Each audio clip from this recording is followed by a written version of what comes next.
Hey there. We've got raised beds. This is so exciting. So right now it's still really snowy and it's really, really cold. You can see it's absolutely freezing today. We got the raised beds in the garden, and over the next few days or so, I think I'm going to be playing around with exactly where in this layout I want them to go. But I think I figured out basically my pattern. So I've got to have the big kitchen garden up in the other part of the yard, and that's going to be an in-ground garden. It's going to be really, full of squash and tomatoes and like those big crops, and that's my closer access to my hose and my water. It's just easier access. Out here, we're gonna have the greenhouse, some shade gardening, some container gardening, but honestly, I want to keep it kind of small, and it's just a little tricky to figure out the layout. I kept like wanting to order a bunch of big raised beds, and then realized, without the easiest water situation back here, probably just makes sense to have some smaller raised beds and so forth.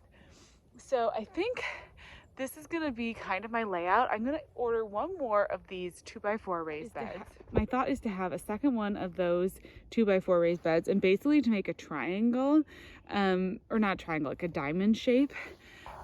So I'm gonna have to spread it out more, give them like the 4 feet in between.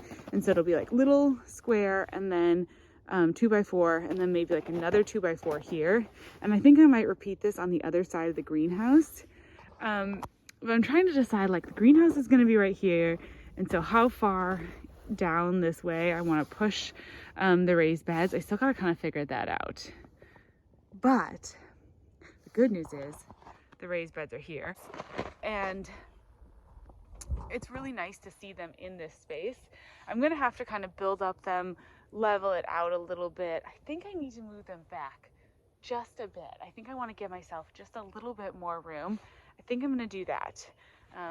So let me set you up. I think I'm going to move them down. I started stacking some sticks because I'm going to use sticks to fill the raised bed, so I don't have to buy quite as much potting soil. But I think if I move them just down this way a little bit, I think that's going to be more where I want them. I want them pretty close to the greenhouse, but I do want to leave enough room around the greenhouse that I can put in containers, and I can kind of make the greenhouse space fun and inviting, and maybe have, like, seating areas or whatever I want to have around the greenhouse.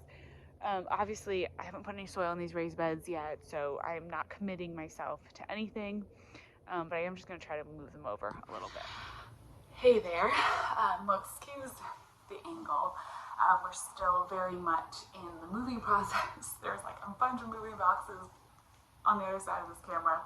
It's kind of crazy, but steps are being taken. As you saw, I've got the raised beds outside. That feels good, and I've been doing a little seed ordering, so I thought I would share with you some of the seeds that I've ordered. As is kind of usually happens with me, I had plans, like planning out what I wanted to grow and vague ideas. I had some lists, and then basically I just started ordering, and then I started having fun. And I sort of started dreaming and having fun, and I started just ordering seeds. I have a bunch of seeds in here, and I just thought I'd share with you what I got. I don't know about you, but I just always really love seeing what people ordered. I just think it's just fun to see. So these are all from Baker Creek, but I did do a couple other seed orders, so I'll probably share some more seeds as we go. It is absolutely freezing outside. It is so cold. So we just moved back to Virginia, but if you're new here, we've lived in Virginia for years, and I don't think I've ever experienced it being this cold for this long. It's really, really freezing out there, so there's really not much I can do, and I haven't unpacked all my seed starting stuff yet, although as I'm working through all the boxes and trying to like put away just, our kitchen stuff and everything, I really want to get my seed starting things out, because it's getting close here. We're getting toward the end of January, so like it's about time to start seed starting, and I have so many seeds now. Some of these are start ahead seeds, some of these are going to be direct sown. They're not in any kind of rhyme or reason or order, but I'm just gonna share with you what I got. So I ordered this summer fruits mix of scabiosa. Last year I grew the Black Knight scabiosa or pink cushion flower, and I just thought it was so pretty. I think I have some more of those seeds in my actual seed collections, but I thought this was really pretty with these like reds. I'm not doing probably a lot of like true red in the garden this year, but that kind of like berry red, pink, whatever that is, I thought that was really stunning and just a fun mix. And so I want to do some beds of flowers. I always like to add a lot of flowers in with my vegetable gardens, but I also want to do some just like beds of flowers. I haven't quite decided how that layout's gonna look, but these will be good. And now that I have more room, I was excited. I got the Danvers 126 half long. This is, I think, a pretty classic carrot variety. And now that I have more garden space, I can actually grow things like carrots. In the past, I never really was able to grow like big crops of carrots and stuff because my gardens were just so tiny. So now that I've got space, I'm like, this is so exciting. So these, I have to see, when do I start these? I think best in cooler weather. So these will probably be one that I'll start for the fall garden. I probably won't do them for the spring, but they get like a 7-inch root. It was the free seed. It's pretty cool. Let's see, I'm gonna stick with, okay, here, I ordered some more. I was all into scabiosas, so I ordered some more. Ritz Blue, I just thought that was really pretty. And, you know, and then add in like some yellow. Thought that was gorgeous. These are, yeah, lilac colored, a biennial in zones 4 through 8. So I wonder, oh my gosh, I wonder if they will bloom. Will they bloom the first year then? I need to look into this more. It's like they bloom the first year, but maybe I want to do some succession sowing. I don't know. We'll figure that out. Then I ordered a bunch of pumpkins. I want to try to do a pumpkin patch. I'm not exactly sure yet with all my fencing and how I'm going to keep the deer out of the garden, but if I can keep any measure of deer out of the garden, then I want to try to grow some pumpkins and do like a pumpkin patch. So I ordered a few different pumpkins, and I ordered these, and I know I have other pumpkin seeds like in my seed collection. But I thought these would be a pretty combination. I'm thinking of the 3 of them like in a stack or in like a fall display. So this is a super, pretty fast growing plant, 50 to 60 days. You can eat the squash. It has a buttery texture apparently, but I mean, I'm probably just going to be growing these like for the display factor. And then flatwood boar, because how cute is that for stacking? You've got to have some stacking. Again, another one you can use for pies. And it grows pure white rib pumpkins up to 30 pounds. So these could be really big. That would be cool. Again, I have space now to do some of these fun things, and I don't know exactly what it's going to, to end up looking like out there, but it'll be pretty cool. And then I got a Musc de Provence. This is a really classic pumpkin variety. And I just thought, like, I just went for the look of what I wanted my pumpkin display to look like in the fall. If we get any of these, I'll be super thrilled. Hopefully I can find a way to keep the deer from eating all of them. Then I got another free seed packet because I ordered so many seeds. They gave me some banana peppers, but I love banana peppers. My girls love banana peppers, so I know that these can get a lot of really good use. It's always good to have banana peppers. Every year I usually order some banana peppers. They're just like such a classic sweet pepper, and they're just good. Really good. Gonna be doing a lot of peppers. Again, I'm hoping that those will be kind of more deer resistant in some of my beds, so I'm gonna try that. I also got some Martian Jewels corn. I grew this 2 years ago and really liked it because it's a pretty corn with the really dark cobs, and then of course the inside, or husks I guess I would say, on the cobs are really dark. I like to grow my corn mostly for ornamental purposes. glass gem corn was so beautiful, great fall display, and I just thought this would be like cool and different. And you can eat the corn as well. It's can be used for corn flour and stuff, but that's just going to be a decorative thing for me. I had to get a few more, let's see, peppers and tomatoes, and kind of make some kind of reason of this. I love my tiny container style tomatoes, so I ordered, these were a new one that Baker Creek had, a little yellow tomato, Gourmandise yellow, cute 12 to 20 inch tall plants. So these are going to be super cute, just like in a little pot on the patio. I'm going to be doing lots of container gardening still, and pots on the patio, and so these will be really cute. And then I just grabbed, I don't know why, but this brown sugar big beef steak tomato looked interesting to try. I'm going to be doing some big tomatoes on arch trellises again this year, and I thought it'd be fun to try this. It's supposed to have a silky texture, smoky complex flavor, 5-ounce globe-shaped tomatoes. I want to make some great tomato sandwiches this summer, so hopefully these will help me do that. I thought they looked interesting, and I didn't need any more pepper seeds. But then I saw this juicy sweet pepper. It has stocky compact plants, so like a 2-foot tall plant. So again, I think I'm gonna do like both of these in pots up here on our patio, and then that will be just really fun. I always like to try the container varieties because I think, you know, a lot of us have small spaces, or even if you have big spaces and you want to do some patio spaces, it's good to know those like small varieties that do well in containers. So I wanted to try both of those out.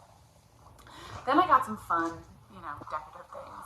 Love sunflowers. I always find myself wanting to grow lots of sunflowers. And again, I wanted to try a small mix. So this is the Dwarf Mosquito Colorado red, or yellow and red. So it's a small plant that you can grow, a sunflower you can grow in containers. So this one about 20 inches tall and 24 inches wide. So we're going to try to grow these in some containers as well. This is one that you can direct sow into containers, so that's kind of fun. If you're starting a lot of plants from seed and you're doing a lot of container gardening, sometimes it's so many plants to start inside, so it's always nice when there's something that you can just direct sow into a container.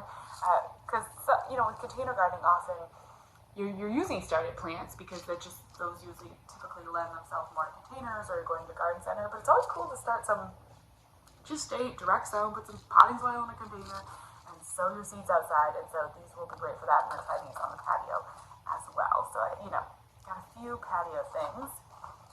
And then I picked up, let's see, is there anything else that is like miniature size? I think that's all I got. Oh, I did get some little marble peas.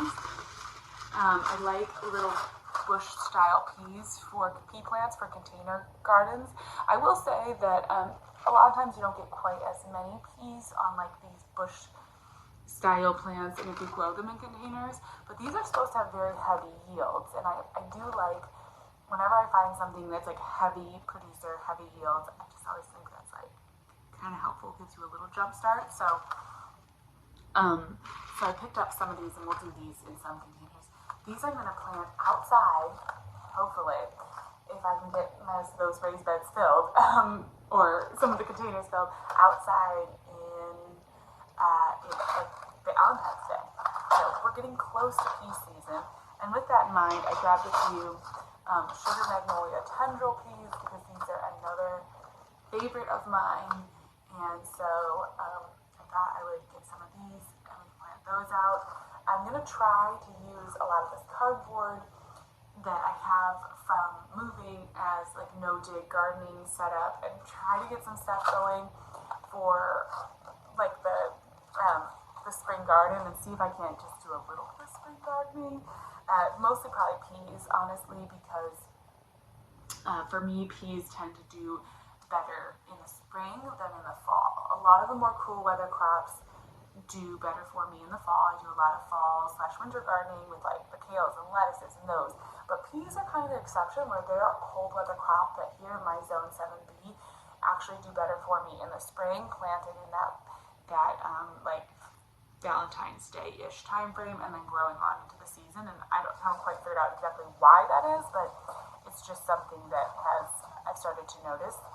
They're just more of a spring plant for me. Peas. I also got some butterfly peas. I've wanted to grow these for a long time because I have daughters that are like, well, they're toddlers, and I feel like they'd have so much fun with making like the butterfly pea colored like lemonade and stuff that you can do, because you can use the blue on those flowers you can use for all kinds of fun things.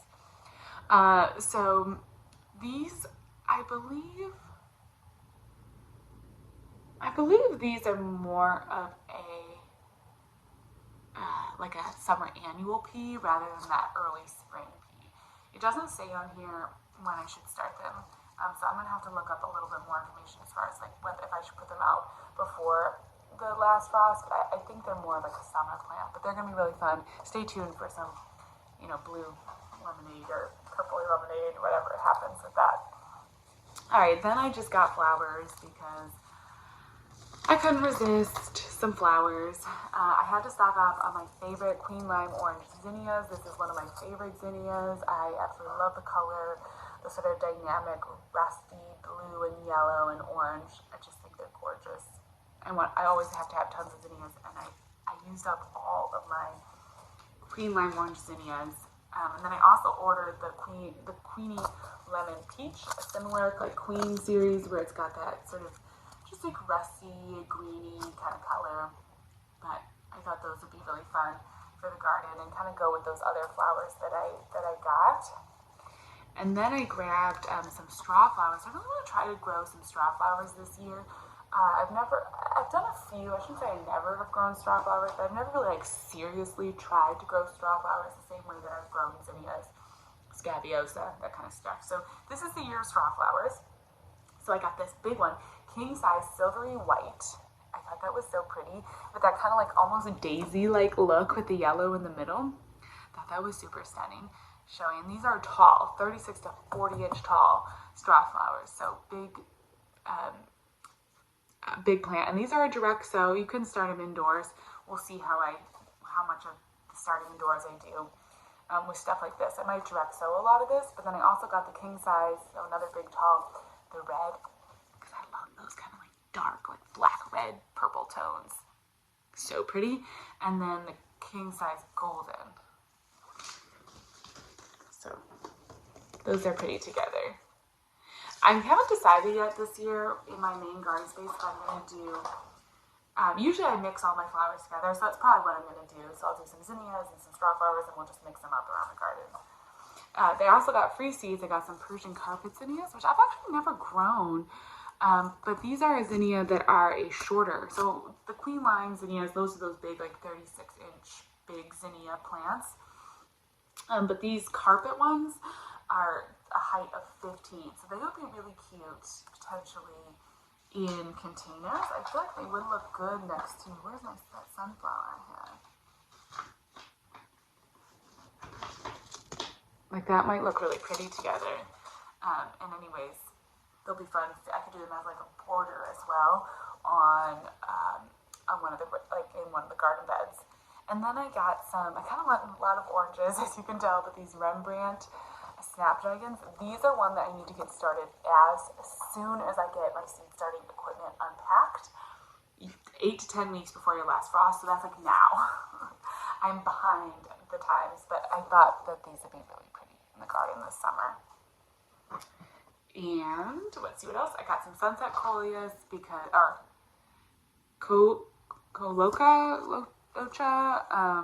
sunset coleus. They're a 12-inch tall, compact, tidy, beautiful, just great for containers. I love coleus in containers. I love coleus with perennials. I love coleus in general. And I love starting from seed. Another one that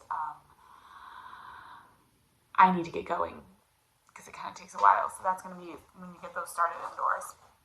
And then the last thing I grabbed was Longanise. These are a squash that you can eat. Kind of like last year I grew the tromboncino. You can harvest these small and eat them like a zucchini, or you can let them mature, and they're a caramel sweet winter squash that get 5 to 15 pounds. So it would be cool to save some too and do some winter squash, and I thought these would be fun to try. Let's see, you can probably just direct sow these, yeah. A lot of these like squash kind of things, you know, as I'm sure you know, you don't want to really start early, and I'm going to have to, I know I'm going to get super like seed starting happy, and so I'm going to have to really be careful not to start too many things, and I'm really trying not to overdo it with the garden beds and everything, especially the first year. I have all these plans and I'm trying to make it like this is the 5-year plan, not push myself too hard. I'm going to focus on the greenhouse garden, some little raised beds back there, probably just like 4, and then the kitchen garden out here. And just that's going to be an in-ground garden, and trying to focus on just making sure that I'm getting my deer protection situated, figure out, I'm not going to do a big fence. I'm going to probably do some like little fencing, some repellents, and I'm going to start with that, and then we'll see how we do. But I need to kind of get all that just sorted out and get that started. So it's going to be a little bit of a process to get it all going. But I'm feeling encouraged. I've been looking at some different like crop cages and stuff as well to deal with protecting the garden in the back, like by the greenhouse. That's a little bit more wooded, like it's all really deer territory around here, but that back garden space is super wooded. So it's gonna be a little bit of a challenge to just to make sure that I can keep the deer out. So I'm thinking crop cages may end up being the way to go in those beds. We'll see. But we're gonna start with the peas. We're gonna get some soil. I basically just wait till it warms up. That's my biggest challenge right now because it's so cold out there. It's just freezing. The snow today, we're supposed to get a couple of days, a little bit of warmth. Today I think it's gonna get up to 45, but then it's like going back down to the 20s next week. So it's gonna be a slow process, but it's keeping all the weather, and being here in January is keeping me kind of going slow with all of this garden planning, and I think it's actually a really, really good thing because I've been changing plans as I go and sort of editing, which actually I think it's good for me to have those constraints. Sometimes when there's so much space and it's so big, you just have so many ideas. So the editing process of then coming in and going, you know, nope, we're going to take this back. Having more time, I start to do more and more kind of like editing of the plans, which has been good. All right, so anyways, that is the seed haul. Hopefully next time I talk to you, I'll be back out in the garden and maybe filling some raised beds, or maybe unpacking some seed trays. I gotta dig through all these boxes, and that's my next challenge right now. So putting away the kitchen. Got the girls' bedrooms all set up. Now I gotta do the kitchen. You know, first things first.